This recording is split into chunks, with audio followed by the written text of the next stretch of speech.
দেখতে ভালো।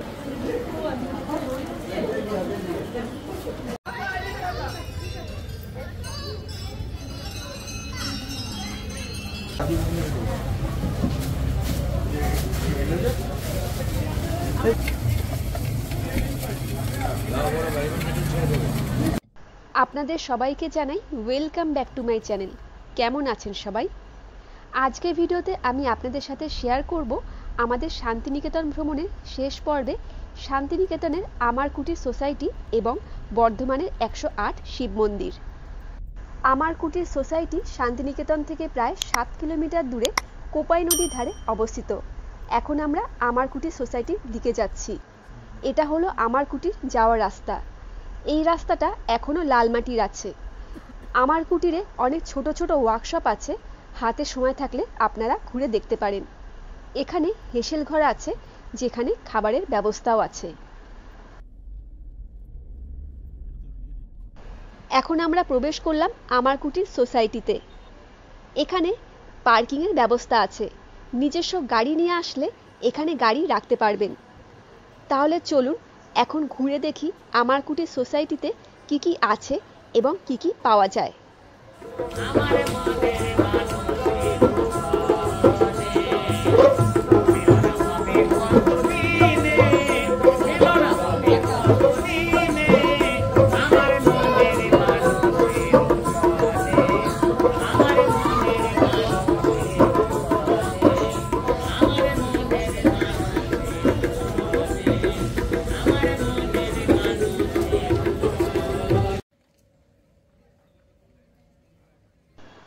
এখন আমি আপনাদের সাথে শেয়ার করব আমার কুটির সোসাইটির ইতিহাস।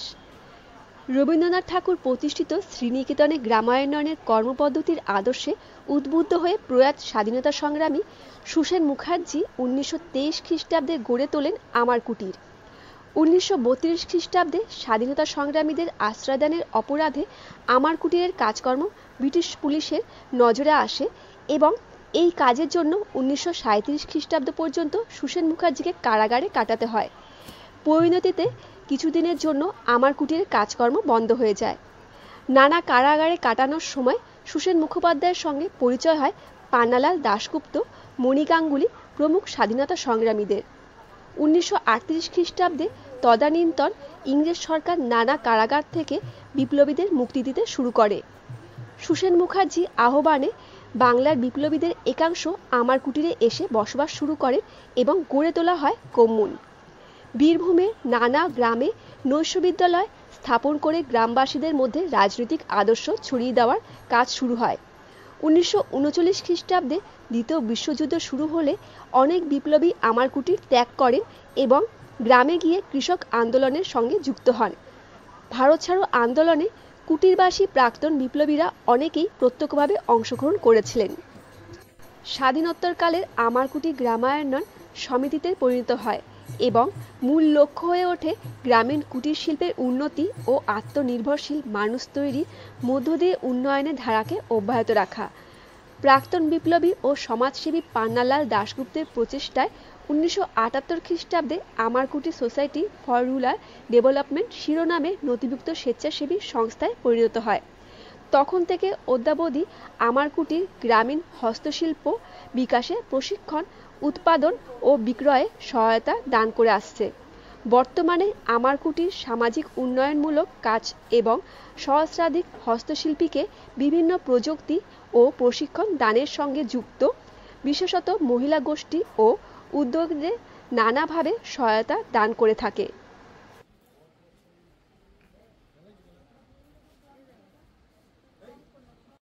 আমার কুটির সোসাইটিতে লেদারের ব্যাগ, ডোগরা শোপিস, মেয়েদের কুর্তি, বিভিন্ন রকমের শাড়ি, ব্লাউজ পিস, ছেলেদের পাঞ্জাবি সবকিছুই আছে।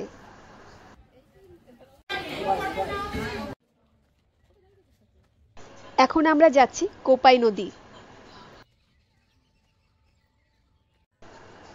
এই কোপাই নদীকে নিয়েই রবীন্দ্রনাথ লিখেছিলেন, আমাদের ছোট নদী চলে আঁকে বাঁকে।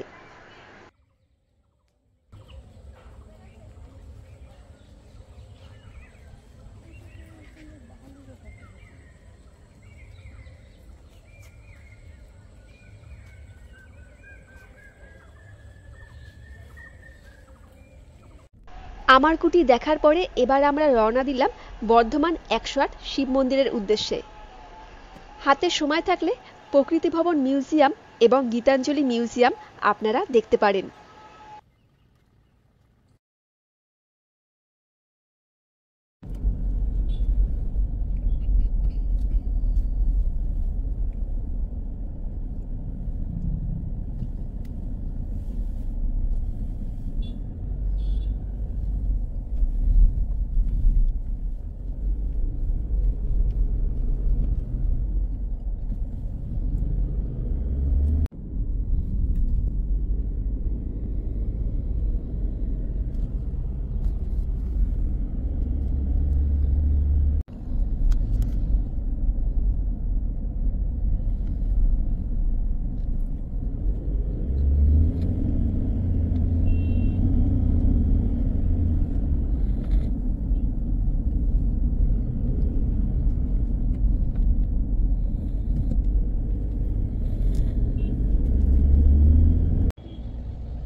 আমরা পৌঁছে গেলাম বর্ধমানের ১০৮ শিব মন্দির।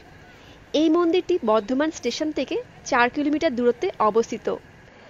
বর্ধমান স্টেশন থেকে ১০৮ শিব মন্দির টোটো বা বাসে করে ১০ থেকে ১৫ মিনিট সময় লাগবে। মন্দিরটি নবাবহাট বাসস্ট্যান্ডের পাশে অবস্থিত।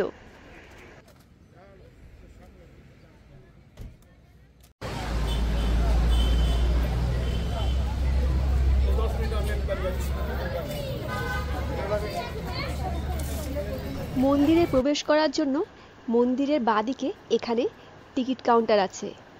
মন্দিরের ভেতরে প্রবেশ মূল্য মাথাপিছু ২ টাকা।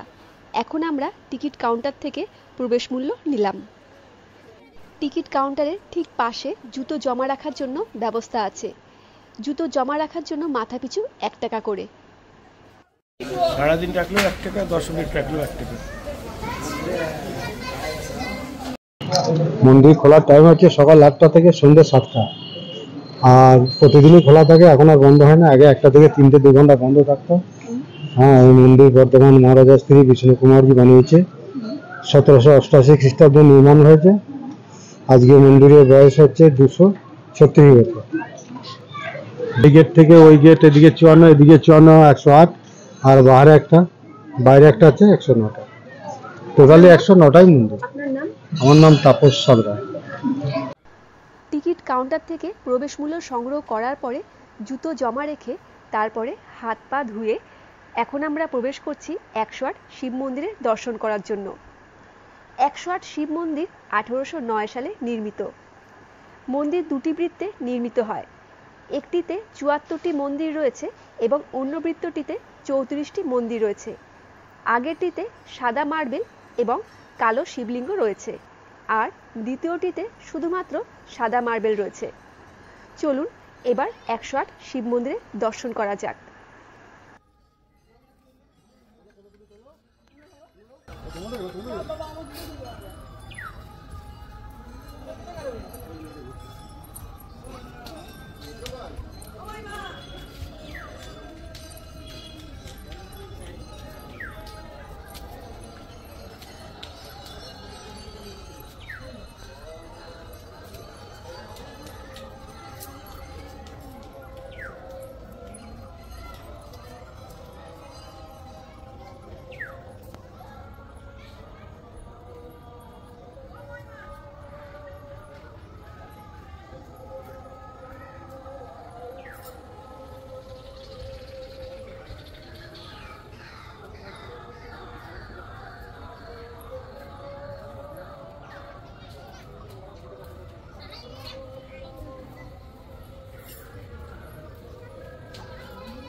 খেলিস না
ওদেরকে ডাক বল মায়ের ভিতরে আছে ভালো যে আমাদের এক নম্বরে যে ও আছে এক নম্বরে তুমি ওখানে বসে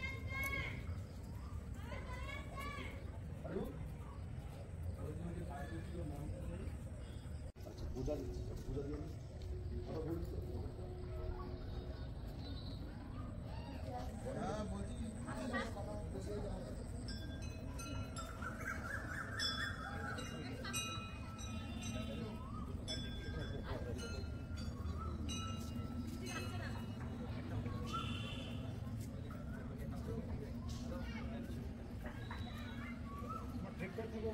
বলতে পারছো তো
ডাব শ্যাম্পুটা দেখ আজকে আমি ইউজ করেছি তো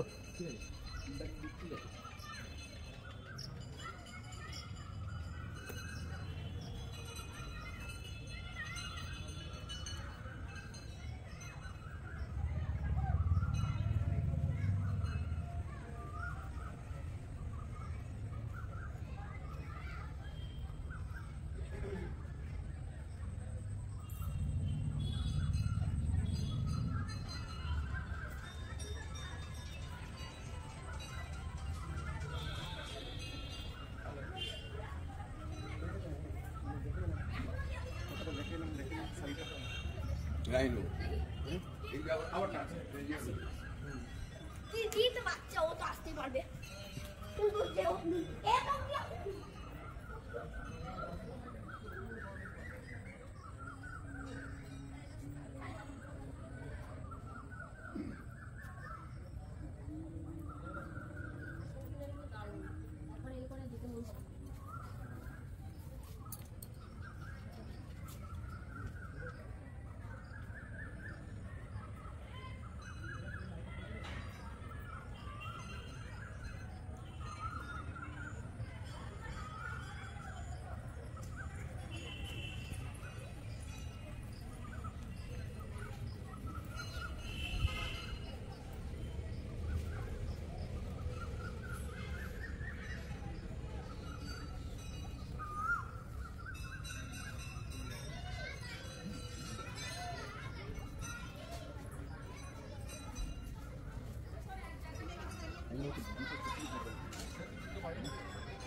বর্ধমানে জাগ্রত এই 108 শিব মন্দির আছে।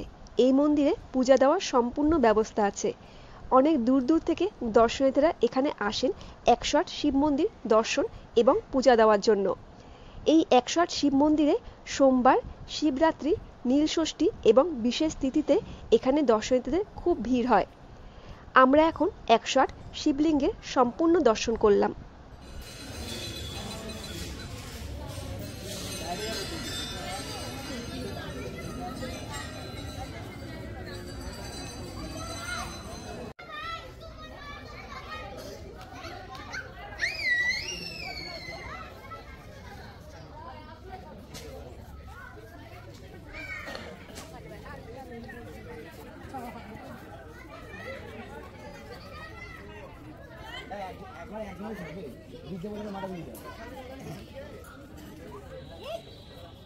করতে নেই 108 শিব মন্দিরে গাড়ি পার্কিংয়ের ব্যবস্থা আছে। মন্দিরের বাইরে এখানে পার্কিংয়ের চার্টও দেওয়া আছে। টু হুইলারের জন্য 10 টাকা এবং ফোর হুইলারের জন্য 20 টাকা।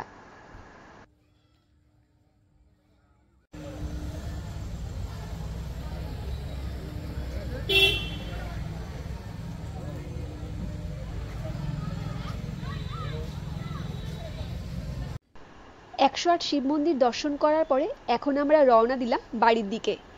তার আগে আমরা শক্তিগড়ে একটা ব্রেক নেব।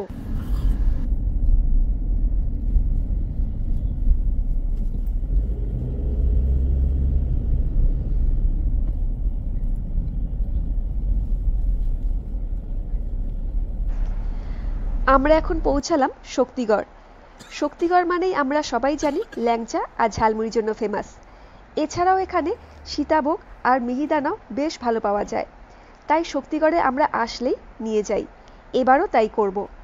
শক্তিগড়ে ল্যাংচার অনেক দোকান আছে। এখন আমরা ল্যাংচা স্টেশন থেকে কি নেব, এখানে ল্যাংচা ছাড়াও আর কি পাওয়া যায়, কত দাম, চলুন জেনে নিই। এগুলো 5 টাকা পিস। এটা প্লেন ছানা তেলে ভাজা হবে। এটা প্লেন ছানার গাও দিয়ে ভাজা হবে, এটা 10 টাকা পিস। এটা ছানার সাথে খোয়াকি মিক্স হবে 15 টাকা পিস। এটা ছানার সাথে গাও দিয়ে ভাজা হবে, খোয়াকি মেশানো হবে, এটা 20 টাকা। এটা 15, এটা হচ্ছে 20 টাকা পিস, 5 টাকা পিস। এটা যে সীতাভোগ, এটা 200 টাকা কিলো হবে। এটা তেলে ভাজা হবে, প্লেন ছাড়া তেলে ভাজা হবে। এটা মিহিদানা হবে 200 টাকা কিলো, তেলে ভাজা হবে।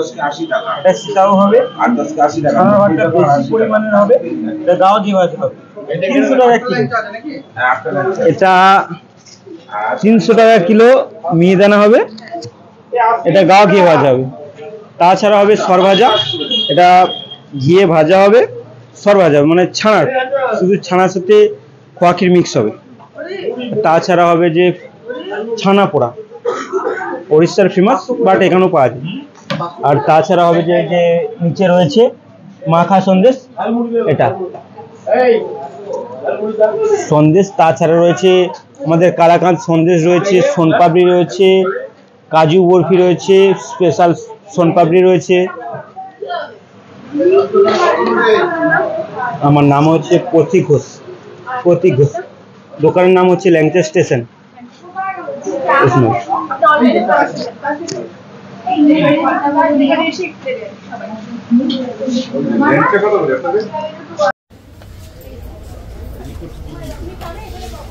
কেন ওগুলো খাওয়াচ্ছ ওকে?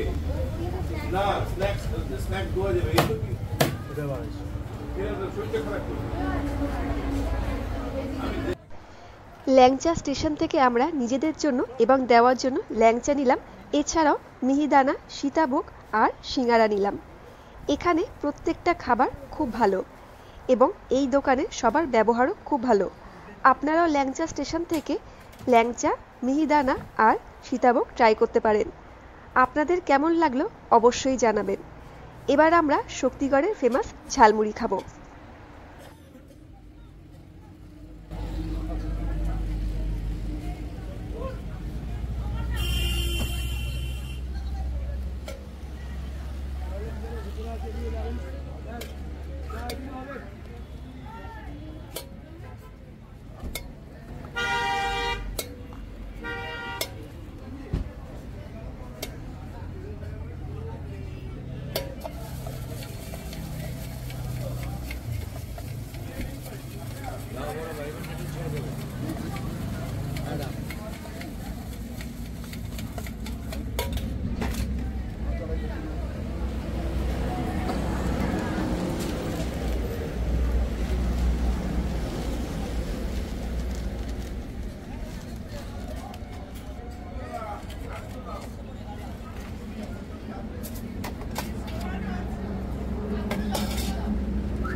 এখন আমরা শক্তিগড় থেকে রওনা দিলাম বাড়ির দিকে।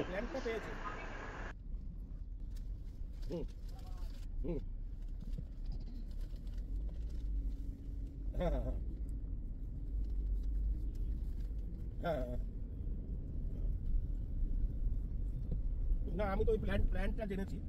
হ্যাঁ একদিনে তো টাইম পেয়েছি, প্ল্যানটা জেনেছি, তারপর তো আজ অব্দি ছুটি আছে, কালকে ওই এটা জেনে নেবো।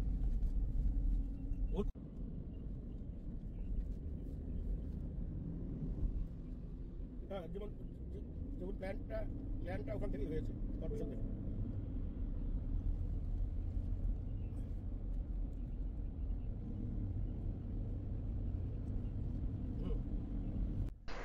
আজকে আমাদের প্রথম টোল পড়লো পালশিট টোল প্লাজা। এখানে লাগলো 75 টাকা ওয়ান ওয়ের জন্য। যারা নিজস্ব গাড়ি নিয়ে আসবেন সবথেকে ইম্পর্টেন্ট হলো আপনার গাড়ির ফাস্ট্যাগ অবশ্যই অ্যাক্টিভ রাখবেন, কারণ কোনো কারণে ফাস্ট্যাগ অ্যাক্টিভ না থাকলে প্রত্যেক টোলের জন্য ডবল পে করতে হবে, তাই এটা অবশ্যই লক্ষ্য রাখবেন। আমাদের দ্বিতীয় টোল পড়লো ডানকুনি টোল প্লাজা। এখানে লাগলো 75 টাকা ওয়ান ওয়ের জন্য।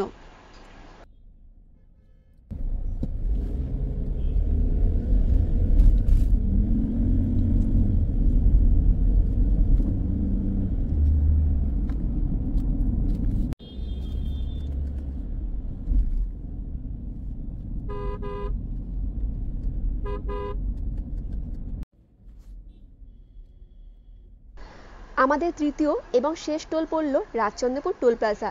এখানে লাগলো 65 টাকা ওয়ান ওয়ের জন্য। আমাদের শান্তিনিকেতন থেকে কলকাতার রোড ট্রিপে টোটাল 3টে টোল পড়লো এবং আসার সময় টোল প্লাজার জন্য মোট 215 টাকা পে করতে হলো এবং যাওয়ার সময় সেম পে করতে হয়েছিল। তাহলে কলকাতা থেকে শান্তিনিকেতন রোড ট্রিপে যাওয়া এবং আসার জন্য টোল প্লাজাতে টোটাল 430 টাকা লাগলো। আমাদের শান্তিনিকেতন থেকে কলকাতার যাত্রা এখানেই শেষ হলো। তাহলে আজকে ভিডিওটা আমি এখানেই শেষ করছি। সবাই ভালো থাকবেন, সুস্থ থাকবেন, সাবধানে থাকবেন। দেখা হবে খুব শিগগিরই নতুন একটি ব্লগে। আজকের ব্লগটা আপনাদের কেমন লাগলো আমাকে কমেন্টে নিশ্চয়ই জানাবেন। ভালো লাগলে একটা লাইক আর শেয়ার করে দেবেন, আর আমার চ্যানেলে নতুন হলে দয়া করে আমার চ্যানেলটিকে সাবস্ক্রাইব করে দেবেন। আজকের ভিডিওটা সম্পূর্ণ দেখার জন্য আপনাদের সবাইকে মন থেকে অনেক ধন্যবাদ।